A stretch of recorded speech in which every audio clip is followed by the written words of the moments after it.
এটা বলতে গেলে আসলে আমি নিজেকে ধরে রাখতে পারি না। ইসলামের ইতিহাসের সবচাইতে মর্মান্তিক যুদ্ধ হচ্ছে মুতার যুদ্ধ, সবচেয়ে মর্মান্তিক। বদর, উহুদ, খন্দক, খায়বার যত যুদ্ধ আছে এগুলো যুদ্ধ অনেক বড় মাপের। মুতার যুদ্ধের প্রেক্ষাপট এবং সিচুয়েশনটা সম্পূর্ণ ডিফারেন্ট ছিল। এখানে আপনাদেরকে আমি 3 জন শ্রেষ্ঠ বীরের মহাকাব্য শোনাচ্ছি। কয়জন? 3 জন শ্রেষ্ঠ বীর পুরুষের মহাকাব্য। নবী সাল্লাল্লাহু আলাইহি সাল্লাম একজন সাহাবীকে পাঠালেন, তার নাম হচ্ছে হারিস বিন উবাইদা। কি নাম বলেন?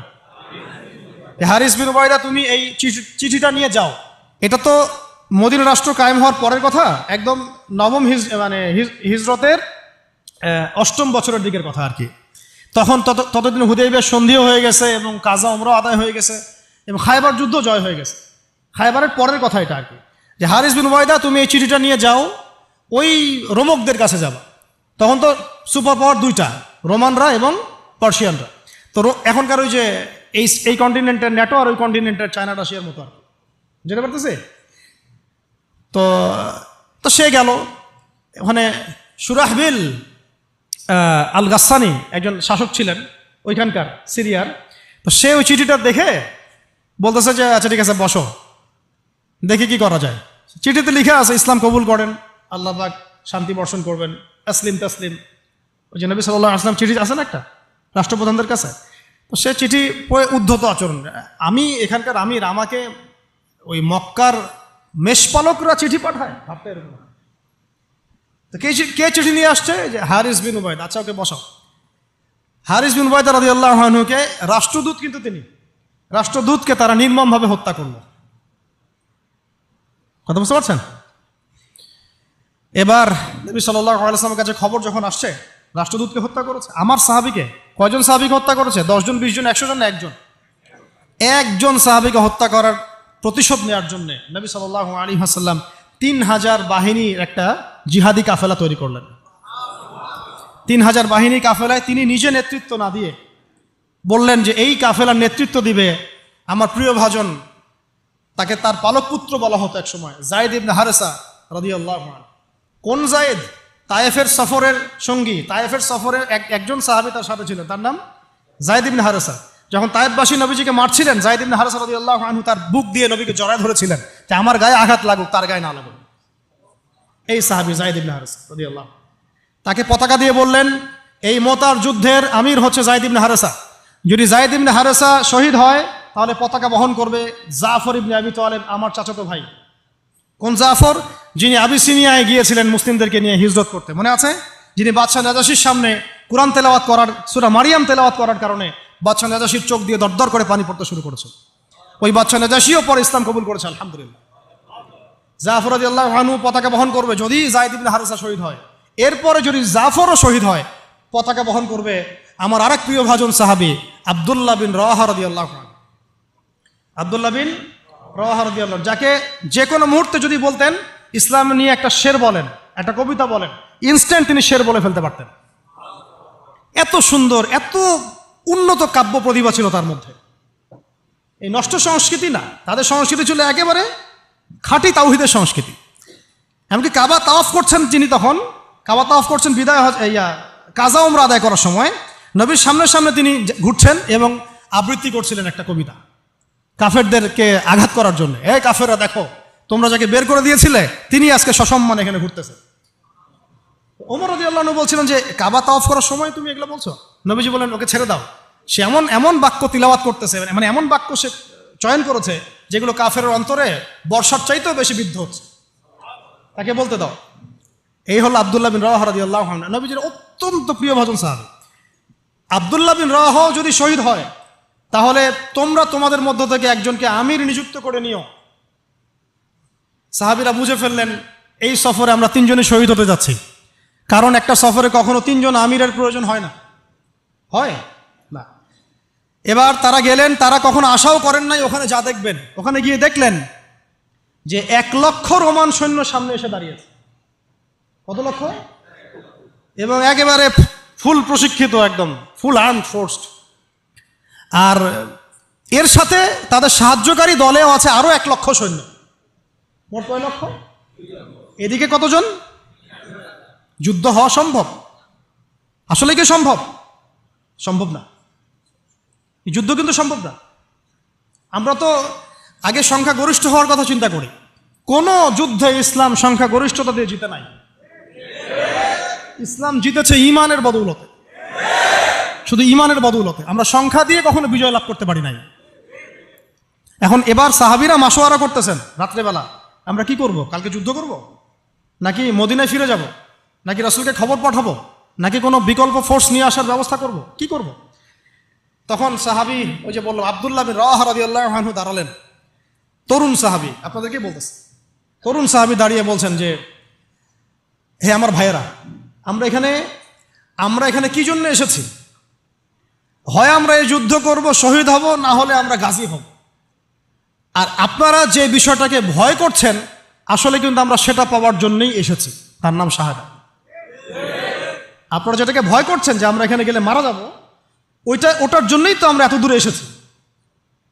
আমরা গাজী হই অথবা শহীদই হই, আমাদের জন্য আজর আল্লাহর কাছে লেখা থাকবে। তো তার এই মানে এমন ঈমানদীপ্ত ছিল ভাষণটা, আমি তো ওটা বলতে পারলাম না, আরবিতে তিনি বলেছেন। এতে মানে উৎফুল্ল হয়ে বা ইন্সপায়ার্ড হয়ে সাহাবীরা আর দ্বিতীয়বার ভাবলেন না, ঠিক আছে কালকে যুদ্ধ হবে। এবার পরের দিন যুদ্ধ শুরু হল। এটা কি সম্ভব যুদ্ধ? প্রথমে যায়েদ ইবনে হারেসা রাদিয়াল্লাহু আনহু পতাকা নিয়ে ঘোড়া ছুটা আগায় যাচ্ছেন, এবং একটা আঘাতও পিছন থেকে করার সাহস হচ্ছে না তাদের, সব আঘাত তারা সামন থেকে করছেন। এক পর্যায়ে যায়েদ রাদিয়াল্লাহু আনহুর এই মানে গায়ের মধ্যে তারা বর্ষা নিক্ষেপ করে। বর্ষা তো আগেকার বড় বড় বল্লম বর্ষা ছিল, এবং একটা বর্ষা তার গায়ে যখন লাগে তিনি পড়ে যান, এবং এই অবস্থা আস্তে আস্তে তার শাহাদাত হয়।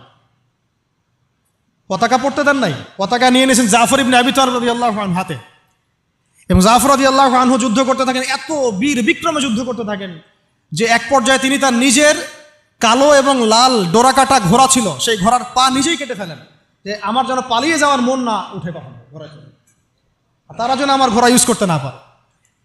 সাহাবীরা বলছেন তার শাহাদাতের পরে তার বডির মধ্যে আমরা এরকম 50টা থেকে 60টা এরকম আঘাতের দাগ দেখেছি। একটাও দেহের পিছনে ছিল না, সব সামনে ছিল। যুদ্ধ করতে করতে এক পর্যায়ে তার ডান হাতটা কেটে পড়ে যায়। এরপরে তিনি বাম হাতে পতাকা উঠায় নেন, কাফেররা বাম হাতটাও কেটে ফেলে। এরপরে তিনি বুকের সাথে পতাকাটাকে এইভাবে জড়িয়ে রাখেন, বুকের সাথে পতাকাটাকে এইভাবে জড়িয়ে রাখেন, পতাকা পড়তে দেন নাই। একজন রোমান সৈন্য তাকে আঘাত করে এবং তার দেহটা দ্বিখণ্ডিত হয়ে যায়। এই খবর নবী সাল্লাল্লাহু আলাইহি ওয়াসাল্লাম ওই মদিনায় বসে বসেই পাচ্ছিলেন। তিনি বললেন, এইমাত্র যায়েদ শহীদ হলো, এইমাত্র জাফর শহীদ হলো। একটু তিনি কান্নার ভাব চলে আসলো। একটু পরে নবীজি হেসে দিলেন। সাহাবীরা বলছেন, আপনি হাসছেন কেন ইয়া রাসূলুল্লাহ? তিনি বলছেন যে জাফর এর ডান হাত প্রথমে কেটে গেছে, তারপর বাম হাত কেটে গেছে। আল্লাহ রাব্বুল আলামিন তাকে এই দুইটা কাটা হাতের বিনিময়ে জান্নাতে দুইটা বড় বড় পাখা দিয়েছে। এইটা দিয়ে তিনি জান্নাতে ঘুরে বেড়াচ্ছেন আর ফল খাচ্ছেন। তার নাম হয়ে গেল জাফর আত-তাইয়ার, জাফর আত-তাইয়ার, পাখাওয়ালা। এরপরে পতাকা হাতে নিলেন সেই আব্দুল্লাহ বিন রাওয়াহা রাদিয়াল্লাহু আনহু। তিনিও তো বীর বিক্রমে যুদ্ধ করতে লাগলেন। এক পর্যায়ে তিনি একটু কান্না করেছিলেন। সাহাবীরা বলছেন, আপনি কি ভয় কান্না করতেছেন? জি না, আমি ভয় কান্না করছি না, বরং কোরআনের একটা আয়াত আমার মাথায় আসছে বলে আমি কান্না করছি। সে আয়াতটা ছিল সূরা মারিয়ামের মধ্যে, ওয়াইম মিনকুম ইল্লা ওয়ারিদুহা কানা আলা রাব্বিকা হাতমান মাকদিয়া, একটা আয়াত আছে কোরআনে সূরা মারিয়াম। এটা হচ্ছে আপনার রবের একেবারে একটা চিরনির্ধারিত একটা বিষয়, যে তোমাদের সবাইকে, আবার বলছি, ওয়াইম মিনকুম ইল্লা ওয়ারিদুহা কানা আলা রাব্বিকা হাতমান মাকদিয়া, মানে তোমাদের সবাইকেই আবশ্যিকভাবে, ম্যান্ডেটরিভাবে এই জান্নাত জাহান্নামের উপর অবস্থিত এই পুলসিরাত পার হতেই হবে। এটা তোমার রবের একটা প্রাচীন একটা মানে স্টেটমেন্ট, এটা তোমাকে করতেই হবে, সবাইকে করতে হবে। এই আয়াতটা মনে হয় আমার কান্না আসতেছে। একজন তাকে একটা হাড্ডিওয়ালা গোশত এনে দিয়েছিল, তিনি সেই গোশতটা খাওয়ার জন্য চেষ্টা করছিলেন, তো পরে একটা কামড় দিয়ে ফেলে দিয়েছেন। তারপরে তিনি ছুটলেন যুদ্ধ করার জন্যে, এবং ওই সময় একটা কবিতা আবৃত্তি করেছেন, হে আমার মন, তোমার নফস হয়তো চাচ্ছে, তুমি হয়তো চাচ্ছ এখান থেকে পালিয়ে যাওয়ার জন্যে, জেনে রাখো সামনে তুমি যা দেখছো এর পিছনেই আছে জান্নাত। শেষমেশ কি জীবন দেখেন, কি ব্যক্তিত্ব, কি ক্যারেক্টার, কেমন গায়রত, কেমন ইজ্জত, কেমন সম্মান, কি জীবন। এরপরে তিনিও শহীদ হলেন, পতাকা হাতে তুলে নিলেন আল্লাহর বীর খালেদ বিন ওয়ালিদ রাদিয়াল্লাহু, তাকে পতাকা দেওয়া হলো। তিনি কিন্তু নতুন মুসলিম হয়েছেন। উহুদের যুদ্ধের যে ক্রাইসিস, এটা কিন্তু তার হাতে। কাজা ওমরা আদায় করতে গিয়ে নবীজি চিঠি লিখে দিয়েছেন, ছোট্ট করে একজনের দ্বারা লিখিয়েছেন যে খালিদকে চিঠিটা পৌঁছে দিও। ওখানে লেখা আছে, খালিদ তুমি যদি কাফেরদের পক্ষ অবলম্বন না করে মুসলিমদের পক্ষ নিতা কতই না ভালো হবে। ঠিক আছে, এই একটা লেখা, একটা চিঠি খালিদ রাদিয়াল্লাহু আনহু একবারে কলিজাটা কাঁপায় ফেলছে। তিনি মক্কা থেকে মদিনায় গিয়ে নিজে ইসলাম কবুল করে আসছেন, এবং নবী সাল্লাল্লাহু আলাইহি ওয়াসাল্লাম তাকে কিন্তু আন্ডারস্টিমেট করেন নাই। তার হাতে উল্টা তরোয়াল উঠাই দিয়ে বলছেন যে আজকে থেকে এই তরোয়াল তোমার, এবং তোমার নাম হচ্ছে সাইফুল্লাহ, তুমি আল্লাহর তরবারি। এরপর থেকে তিনি প্রায় 80-90টা যুদ্ধ করেছেন, সবগুলোতে জয়লাভ করেছেন। মাশাআল্লাহ। ওই খালিদ রাদিয়াল্লাহু আনহু পতাকা তুলে নেন মোতার যুদ্ধে। তারপরে সিরাতের মধ্যে আসছে, তিনি বলছেন নিজের ভাষায় যে ওই দিন আমার হাতে 9টা তরোয়াল ভেঙে গেছে। যুদ্ধ করতে করতে করতে করতে ওই দিন আমার হাতে 9টা তরোয়াল ভেঙে গেছে। তিনি ছিলেন যুদ্ধ কৌশলে অত্যন্ত পারদর্শী, হুটে হাটে কোনো কাজ করতেন, অনেক পারদর্শী। তিনি ডানের সৈন্যকে বামে নিয়ে আসছেন, বামেরটাকে ডানে নিয়ে গেছেন, সামনেটাকে পিছনে নিয়ে আসছেন, পিছনেটাকে সামনে নিয়েছেন। বর্ষা যারা ছিল তাদেরকে পিছনে নিয়ে আসছেন, তীরন্দাজদেরকে সামনে দিয়েছেন, মানে ওদেরকে ভেবাচাকা খাওয়াই দিয়েছেন যে ওরা মনে করতেছে এরা মনে হয় অনেক, হ্যাঁ এরা মনে হয় আরো বিকল্প ফোর্স নিয়ে আসছে মনে হয়। তো ওরা আস্তে আস্তে পিছনের দিকে যাওয়া শুরু করতেছে, আর এদিকে মুসলিমরা একটু একটু করে সেফ জোনে আসার চেষ্টা করতেছে পিছনের দিকে। ওরা ভাবতেছে পিছনের সামনে যদি আগাই, হয়তো পিছন থেকে ওরা আরো সৈন্য নিয়ে আসছে, আমাদেরকে আক্রমণ করবে। এই আল্লাহ পাক ভয় চাপাই দিলেন, এরা পালায় চলে গেল। 3000 সৈন্য নিয়ে 2 লক্ষ সৈন্যকে পরাজিত করা হয়েছে। খালিদ রাদিয়াল্লাহু আনহু বললেন আমার হাতে সেই দিন 9টা তরোয়াল ভেঙেছে, আর শেষমেশ ছোট্ট একটা ইয়েমেনি চাকু দিয়ে আমি যুদ্ধ করেছি। তাহলে চিন্তা করেন কত কাফের মারা গেছে। আর মুসলিমদের মধ্যে মাত্র 12 জন সাহাবী শহীদ হয়েছে। মাত্র 12 জনকে তারা মারতে পারছে, বাকিদেরকে মারতে পারেনি। এইগুলো হচ্ছে মহাকাব্য, জাজল্যমান মহাকাব্য, যেগুলো আমাদের এই প্রজন্মকে জানানো উচিত এবং আপনাদের মাথায় থাকা উচিত। প্রত্যেকটা সংগ্রাম, প্রত্যেকটা বিপ্লব, প্রত্যেকটা অভ্যুত্থানের পিছনে যেন থাকে আল্লাহর সন্তুষ্টি, আল্লাহর দিন কায়েমের চেষ্টা, আল্লাহর দিনের খেদমতের চেষ্টা এবং ইনসাফ প্রতিষ্ঠার চেষ্টা, এবং জালেমের বিরুদ্ধে আমাদের অবস্থান সবসময় শক্ত থাকবে ইনশাআল্লাহ। এরকম অনেক ঘটনা আছে, আমি আজকে আর বলার সুযোগ পেলাম না। ইনশাআল্লাহ আরও একদিন আল্লাহ যদি তৌফিক দেন, ইনশাআল্লাহ তাআলা আমি আপনাদের সাথে আবার এগুলো নিয়ে সেশন করবো ইনশাআল্লাহ। তো শেষ করার আগে আমি জাস্ট 2-1টা নাম উচ্চারণ করতেছি। সেটা হচ্ছে আমার খুব পছন্দের একজন ব্যক্তিত্ব, ইমাম হুসাইন রাদিয়াল্লাহু আনহু। নাম মনে আছে না? তার কারবালার মাঠের ঘটনা আপনারা জানেন। এইগুলো মহাকাব্য। তিনি সপরিবারে নিহত হলেন, শেষ পর্যন্ত কিন্তু আত্মসমর্পণ করেন না। করেছেন? তিনি প্রস্তাব দিলেন আমাকে ছেড়ে দাও, আমি মদিনায় চলে যাই, আমাকে ছেড়ে দাও, আমি মক্কায় চলে যাই, ছেড়ে দাও আমাকে, আমি কোনো সীমান্তে চলে যাই, সেখানে জিহাদ করে শহীদ হই। তারা কিন্তু সুযোগ দেয় নাই। আমাকে বলেন, যারা তাকে আক্রমণ করেছিল তারা কি কালিমা পড়া মুসলমান ছিল না? বলেন, তারা কি কাফের ছিল?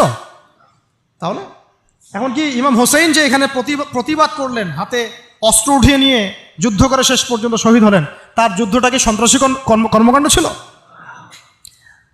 ঠিক অনেকে আছে আমাদের সমাজে, তারা মনে করে যে মুসলিমরা যতই পাপ করুক না কেন ওদেরকে কিছুই বলা যাবে না। এমন একটা কনসেপ্ট আমাদের সমাজে আছে, মুসলিম তো, আরে ভাই কালিমা পড়ছে, লা ইলাহা ইল্লাল্লাহ বলছে, তাকে আপনি কেন এইভাবে চার্জ করেন? আরে কালিমা তো আব্দুল্লাহ বিন উবাইও পড়েছিল। আব্দুল্লাহ বিন উবাই কি কালিমা পড়ে নাই? তাহলে কি আপনি তাকে মুমিন বলে গণ্য করবেন? মনে রাখবেন একটা কথা, যাকে তাকে কোনো ক্ষুদ্র বিষয়ে কাফেরও যেমন বলা যাবে না, আবার যাকে তাকে মুসলমানও বলা যাবে না। এটা বুঝতে হবে আমাদেরকে, ঈমান ভঙ্গের কারণগুলো আমাদেরকে শিখতে হবে। যে যাকে তাকে যেমন আমরা কাফের তাকফির করব না, ঠিক একইভাবে যাকে তাকে মুসলমান, পাক্কা মুসলমানও বলা যাবে না। আল্লাহ পাক আমাদেরকে বোঝার তৌফিক দান করেন। ঠিক এইভাবেই উমর রাদিয়াল্লাহু আনহু একদিন ফজরের নামাজে দাঁড়িয়ে কিরাত করছেন, পিছনে এক দাস, এই ফাইরুজ আবু লুলু, একেবারে ধারালো ছুরি দিয়ে উমর রাদিয়াল্লাহু আনহুকে 2-3টা আঘাত করলো। উমর রাদিয়াল্লাহু আনহু শহীদ হলেন। এগুলো মহাকাব্য রচিত হয়েছে, কারণ ইসলামের বীর সিংহদেরকে কেউ আসলে সামন থেকে মারতে পারে নাই। কথা বুঝতে পারছেন? ওইভাবেই চোরাগপ্তই মারতে হয়েছে। আল্লাহর কসম, উমর রাদিয়াল্লাহু আনহু যে জায়গায় শাহাদত বরণ করছেন ওই জায়গায় আমি দাঁড়াইছি, আলহামদুলিল্লাহ। ওই জায়গাতে আমি দেখে আসছি কোন জায়গায় তাকে শাহাদত বরণ করা হয়েছে। ওখানে ওইসব জায়গাগুলো জিয়ারা করলেও মনের মধ্যে এই চেতনাগুলো জাগ্রত হয়। সুবহানাল্লাহ। আলী ইবনে আবি তালেব কুফার মসজিদে যাচ্ছেন, রাস্তায় এক ব্যক্তি তাকে চোরাগপ্ত হামলা চালিয়ে তাকে হত্যা করেছে। আল্লাহর বীর সৈন্যদেরকে কেউ সামন থেকে আঘাত করার সুযোগ পায় না। তো এগুলো হচ্ছে মহাকাব্য, জাজল্যমান মহাকাব্য। আরেকজন ব্যক্তির কথা জাস্ট বলে শেষ করে দিচ্ছি, অনেক আছে ভাই, বলতে থাকলে অনেক সময় লাগবে। রাজি একটা জায়গার নাম, ওখান থেকে কিছু লোক আসছে, এসে বলছে ইয়া রাসূলুল্লাহ আপনি আপনার কিছু সাহাবীকে পাঠান, আমরা ইসলাম কবুল করবো। ট্র্যাপ। আপনারা কেউ ভালো করে খেয়াল রাখবেন এগুলা, যে কেউ যখন তখন যাই বলবে হ্যাঁ হ্যাঁ করতে যাবেন না। মানুষের কথার পিছনে, ওদের কাজের পিছনে উদ্দেশ্য বোঝার চেষ্টা করবেন, ঠিক আছে? সবসময় কিন্তু আবেগে ভাসতে হবে না। আমরা কিন্তু এই জায়গায় ভুল করতেছি, অনেক ভুল হচ্ছে মাঝখানে।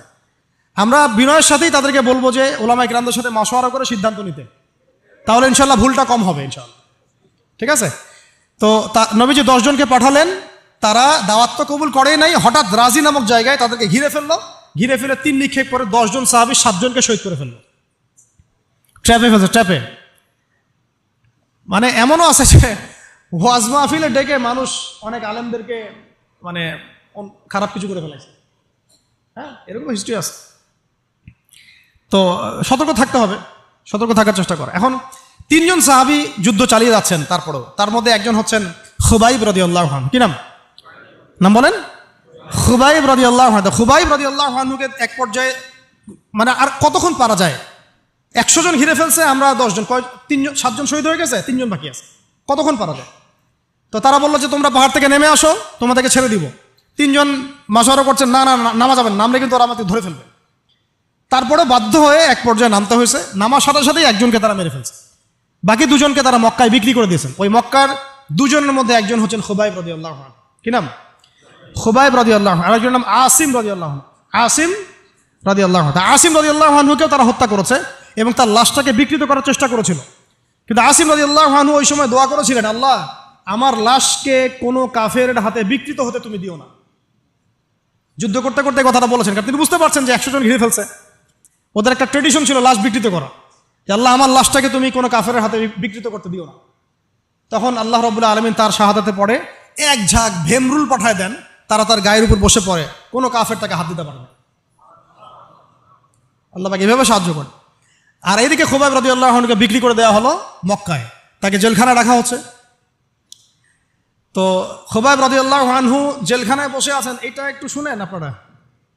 জেলখানায় বসে আছেন, তার খুরের কাজের প্রয়োজন হয়েছে। ছেলেদের প্রয়োজন হয় না? খুরের কাজ তো বুঝতে পারছেন, অ্যাডাল্ট আপনারা। তো খুর চেয়েছেন, একটা খুর, আমাকে একটা খুর দাও। এখন কথা হচ্ছে খুবাইব রাদিয়াল্লাহু আনহু খুর চাইছেন, খুর দেওয়া হয়েছে, তারা খুর দিচ্ছেন। তো খুর কাজ শেষ করার পরে ওই কাফেরদের একটা বাচ্চা, ছোট বাচ্চাটা দৌড়াদৌড়ি করতে গিয়ে ওই জেলখানার ভিতর ঢুকে গেছে, খুবাইব রাদিয়াল্লাহু আনহুর কাছে চলে আসছে। তো খুবাইব রাদিয়াল্লাহু আনহু কিন্তু পারতেন তাকে জিম্মি করে ওখান থেকে বের হইতেন, পারতেন না? তিনি কোলে বসে আদর করতেছেন বাচ্চাটাকে, যার বাচ্চা সে তো আতঙ্কে, এইবার তো অবস্থা খারাপ, আমার বাচ্চাকে মেরে ফেলে তো সমস্যা হবে। তো খুবাইব রাদিয়াল্লাহু আনহু তাকে ছেড়ে দিলেন এবং আল্লাহ পাক ওই জেলখানার মধ্যে আল্লাহর পক্ষ থেকে তাকে আঙ্গুর খাওয়ালেন। ওই সময় ওই আঙ্গুর কথা পাওয়া যাচ্ছে না, কিন্তু জেলখানায় তিনি বসে আঙ্গুর খাচ্ছেন। তো কাফেররা বলেছে নিজেরাই যে খুবাইবের চেয়ে শ্রেষ্ঠ কোনো বন্দী আমরা কখনো দেখি না, খুবাইবের চেয়ে শ্রেষ্ঠ কোনো বন্দী আমরা কখনো দেখি নাই। খুবাইব রাদিয়াল্লাহু আনহুকে এরপরে মক্কার বাজারে নিয়ে যাওয়া হয়, একটা গাছের কাছে নিয়ে গিয়ে, শেষ করে দিচ্ছি লাস্ট পয়েন্ট, তাকে শুলদণ্ড দেওয়া হয়। কি দণ্ড? শুলদণ্ড। এটা আপনারা বুঝবেন না, এটা এমন না যে গলায় ফাঁসি দেওয়া। শুলদণ্ড কি একটু সার্চ করে দেখেন। লোহা পিছন দিয়ে মানে শরীরে একটা পাশ দিয়ে ঢুকিয়ে আর একটা পাশ দিয়ে বের করে দেওয়ার নাম শুলদণ্ড। নাউযু বিল্লাহি মিন যালিক, সুবহানাল্লাহ, লা হাওলা ওয়ালা কুওয়াতা ইল্লা বিল্লাহ। কি মানুষ! তখন তাকে বলা হচ্ছে, তোমাকে যদি শুলদণ্ড না দিয়ে মুহাম্মাদকে তোমার জায়গায় নিয়ে আসি, তুমি কি খুশি হবা? তিনি বলছেন, আমার জায়গায় মুহাম্মাদের একটা চুলও যদি বাঁকা হয় আমি সেটাও সহ্য করবো না। তুমি কি চাও বলো, শেষ খয়েশ কি? তখন খুবাইব রাদিয়াল্লাহু আনহু বলছেন, আমার শেষ ইচ্ছা হচ্ছে 2 রাকাত নামাজ পড়া। 2 রাকাত নামাজ পড়ার সুযোগ দেওয়া হলো, তিনি একটু শর্টকাটে নামাজ পড়লেন। বললেন যে আমি যদি নামাজ লম্বা করতাম তোমরা হয়তো বলাবলি করতে যে আমি ভয় পাচ্ছি। এরপরে তিনি 2টা কথা বলেছেন। এটা শেষ পয়েন্ট। 2টা কথা বলেছেন। একটা হচ্ছে সমস্ত মানুষদেরকে লক্ষ্য করে তিনি বলেছেন দোয়া, আল্লাহর কাছে হাত তুলে দোয়া করেছেন, আল্লাহুম্মা আহসিহিম আদাদা, আল্লাহ তুমি একটা একটা করে এদেরকে গুনে রাখো। ওয়াকতুলহুম বাদাদা, এবং তাদের একটা একটা করে তুমি হত্যা করবা। কে বদদোয়া করতেছেন? এবং কি শেষে একটা লাইন আছে, ওয়ালা তাতরুক মিনহুম আহাদা, আল্লাহ তুমি তাদের একজনকেও বাকি রেখো না, তুমি সবগুলোকে আল্লাহ তুমি একটা একটা করে হত্যা করো। পরবর্তীতে আসলে কিন্তু হয়েছেও তাই, বিভিন্ন সময় এরকম কনফ্লিক্ট হয়েছে আর কি। তো তবে কিছু মানুষকে আল্লাহ ইসলাম কবুলের সুযোগ দিয়েছেন শেষ পর্যন্ত হয়তো। এরপরে তিনি দোয়া করছে, এরপরে তিনি একটা কবিতা আবৃত্তি করেছিলেন, এটা আমাদের আজকের আলোচনার শেষ অংশ। ওই অবস্থায় তিনি কবিতা আবৃত্তি করছিলেন। এই কবিতাটা আমরা সবাই যেন মুখস্থ করার চেষ্টা করি। অনেক সিরাতে অনেকভাবে আসছে, আমি আমার মতো করে বলার চেষ্টা করছি। তিনি অনেক 12-14 লাইনের একটা কবিতা আবৃত্তি করেছিলেন। তার শেষের 4টা লাইনে তিনি বলেছিলেন যে ওয়ালাস্তু উবালি হিনা উকতালু মুসলিমান, আমি কোনো পরোয়াই করি না যখন আমাকে মুসলিম হিসেবে শহীদ করা হচ্ছে। ওয়ালাস্তু উবালি হিনা উকতালু মুসলিমান আলা আই জামবিন কানা লিল্লাহি মাসরাই, আমাকে যেদিকেই পাশ ফিরিয়ে হত্যা করা হোক না কেন সেই পাশটা আল্লাহর জন্যই। ওয়াযালিকাল ইলাহ ওয়া ইন ইয়াশা, তিনি এমন একজন ইলাহ যিনি চাইলে ইউবারিক আলা ফি কুল্লি শিলউইন মুমাজ্জা, তিনি আমার প্রত্যেকটা হাড়ে রক্তে মাংসে বরকত দিতে পারেন। এরপর তাকে শহীদ করা হয়। তো প্রিয় ভাইয়েরা, অনেক আলোচনা হলো, করতে থাকলে সারা রাত চলে যাবে, একদিনে তো সব বলা যাবে না। তো ইনশাআল্লাহ আমরা প্রতি মাসে যদি একটা করে সেশন করতে পারি, ইনশাআল্লাহ তাআলা আমাদের জন্য অনেক মুফিদ। আজকে আমরা যে বিষয়টার দিকে ফোকাস করার চেষ্টা করলাম যে মহাকাব্য রচনা করতে হবে আল্লাহর জন্য। মহাকাব্য শুধু আমরা এবারই প্রথম রচনা করি নাই, আমাদের এই বাপদাদা পূর্বপুরুষ একদম সলফে সালেহিনের যুগ থেকে শুরু করে চিরায়ত এই যে 1400 বছর ইতিহাস, বহু যুদ্ধ হয়েছে, বহু বিপ্লব, বহু সংগ্রাম, বহু গণ অভ্যুত্থান। কিন্তু যে অভ্যুত্থানগুলোর উদ্দেশ্য ছিল শুধু দুনিয়া, সেই অভ্যুত্থানগুলো কখনো দীর্ঘস্থায়ী হয় নাই। যে অভ্যুত্থানগুলোর উদ্দেশ্য ছিল, বিপ্লবগুলোর উদ্দেশ্য ছিল শুধুমাত্র দুনিয়ার স্বার্থ হাসিল করা, সেগুলো কশ্চিনকালেও পরকালে কোনো আজর পাবে না। আর যে বিপ্লব, যে গণ অভ্যুত্থানগুলো শুধুমাত্র আল্লাহকে রাজি খুশি করার জন্যে, আল্লাহর দ্বীনের জন্যে, তার নবীর জন্যে, ইসলাম প্রতিষ্ঠার জন্য কায়েম করা হয়েছে, সংগঠিত হয়েছে, শুধুমাত্র সেগুলোই দুনিয়াতেও সফল হয়েছে, পরকালও সফল হবে ইনশাআল্লাহ। এবং আমাদের এই ভাইদের ত্যাগগুলোকে আমরা যেন বিফলে যেতে না দেই। এই নতুন বাংলাদেশে তাদের যে মহাকাব্য, এগুলোকে যেন আমরা স্মরণ করে রাখি। এবং এই স্মরণীয় করে রাখতে হলে আমাদেরকে এই মানুষগুলোর মতো মহাকাব্য রচনা করতে হবে। আল্লাহ পাক আমাদের সবাইকে কথাগুলো বোঝার তৌফিক দান করেন। তো মাঝখানে একটা কথা বলতে আমি ভুলে গিয়েছিলাম, এখন মনে পড়লো, বলে দেই, নাহলে পরে ভুলে যাবো।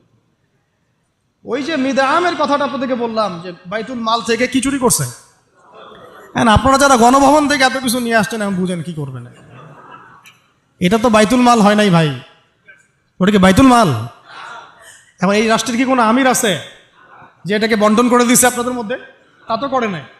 তাহলে ফ্রিজ ট্রিজ, মাছ মাংস, ডিম দুধ কলা যে নিয়ে আসলেন,